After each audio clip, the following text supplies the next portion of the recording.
Hi there. Welcome to Freedom Fighting Net. I'm Don Klein.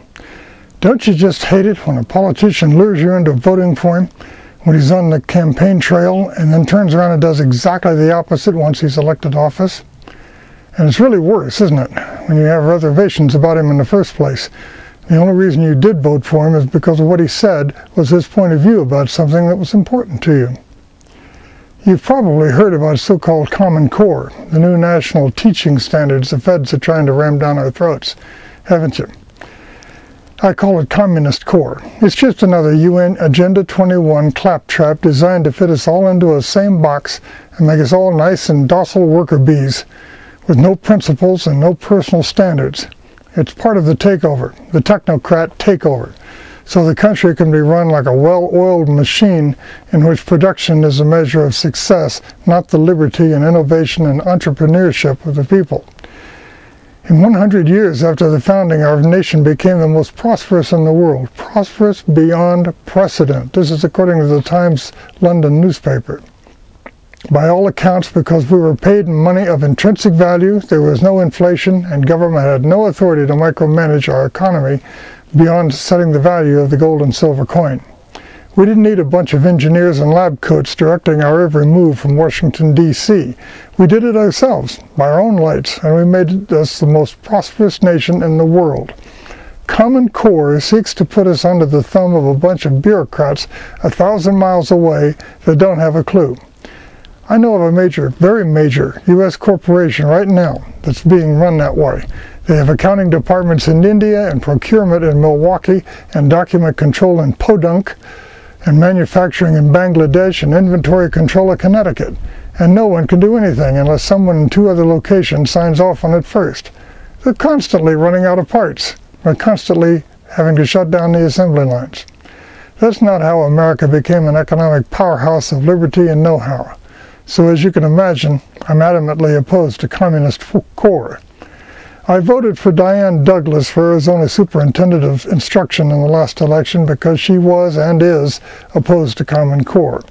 I voted for Doug Ducey for Arizona Governor in the last election, even though I had reservations about him, because he said he was opposed to Common Core. He said it in so many words. Watch this. Well, thanks for the question, Janelle. And let me just begin by just saying I'm opposed to Common Core. Okay, I just want to start right there. Can I have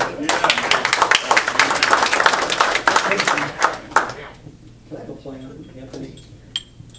So I'm opposed to Common Core right from the get-go. And Janelle, I want to say thank you again for being a native. I wasn't born here, but I'm staying. And I've got 3 boys, and I want them to be able to stay and build a career and a family here as well. So first, let me tell you why I'm opposed to Common Core. Okay, because it ties us in Arizona into funding from Washington, D.C. I'm opposed to Common Core because it is purchased obedience from the states to achieve waivers from federal programs that we don't want to be involved in, like No Child Left Behind. Okay, so there's a number of ways to get out of it, and I was the first candidate to actually put together a written plan. This is something I was taught at Procter & Gamble. That if it wasn't written, it was a daydream. So we have specifics here as to how we will do it, but I do want to thank you for being a teacher, and I want to talk about some other things that we need in K-12 education. Because what I don't want to be miscommunicated here is we do need higher expectations in our school. Those of us in this room that are my age or older grew up in a K-12 education system that was #1 in the world. And it was so far and away #1 in the world, nobody even knew who #2 was.